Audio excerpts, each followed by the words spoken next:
वासुदेव शरण अग्रवाल जी का जन्म 7 अगस्त 1904 को उत्तर प्रदेश के मेरठ जिले के खेड़ा गांव में हुआ था। उनके पिता विष्णु अग्रवाल और माता सीता देवी अग्रवाल लखनऊ में रहते थे, इसलिए उनका बचपन लखनऊ में ही बीता। वहीं रहकर उन्होंने अपनी शुरुआती पढ़ाई पूरी की। इसके बाद उन्होंने काशी हिंदू विश्वविद्यालय में स्नातक किया। फिर लखनऊ विश्वविद्यालय से एमए, पीएचडी और डीएलएड की डिग्री प्राप्त की। उनका शोध ग्रंथ पाणिनि कालीन भारत विद्वानों द्वारा बहुत पसंद किया गया। पाली, संस्कृत और अंग्रेजी जैसी कई भाषाओं का उन्होंने गहरा अध्ययन किया, जिससे वे एक बड़े विद्वान के रूप में प्रसिद्ध हुए। डॉक्टर अग्रवाल ने लखनऊ और मथुरा के पुरातत्व संग्रहालयों में निरीक्षक के रूप में काम किया। 1946 से 1951 तक वे सेंट्रल एंटीक्विटीज म्यूजियम के सुपरिटेंडेंट रहे और भारतीय पुरातत्व विभाग के अध्यक्ष पद पर भी कार्य किया। 1951 में उन्हें काशी हिंदू विश्वविद्यालय के कॉलेज ऑफ इंडोलॉजी में प्रोफेसर बन गए।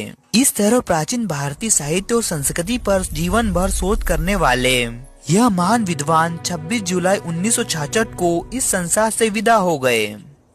डॉक्टर अग्रवाल की रचनाएं। डॉक्टर वासुदेव शरण अग्रवाल जी ने सिर्फ निबंध ही नहीं लिखे, बल्कि हिंदी, पाली, प्राकृत और संस्कृत के कई पुराने ग्रंथों का संपादन और सुधार भी किया। उन्होंने अपने लेखन में ज्यादातर पुरातत्व, इतिहास और भारतीय संस्कृति को ही विषय बनाया। इसी कारण उनकी रचनाएं ज्ञान से भरी और बहुत महत्वपूर्ण मानी जाती है। उनकी प्रमुख रचनाएं इस प्रकार है। पहला है निबंध संग्रह, पृथ्वी पत्र, कल्पवृक्ष, भारत की एकता, मातृभूमि, कला और संस्कृति, कल्पलता, वाग्धारा। दूसरा है ऐतिहासिक और पौराणिक निबंध, महापुरुष श्री कृष्ण, महर्षि वाल्मीकि, मनु।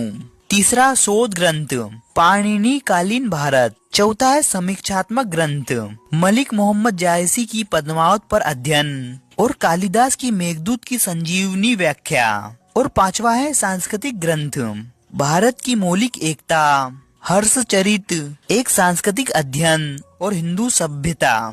इस तरह डॉक्टर अग्रवाल जी की रचनाएं भारतीय संस्कृति, इतिहास और साहित्य को समझने के लिए बहुत उपयोगी और मूल्यवान है।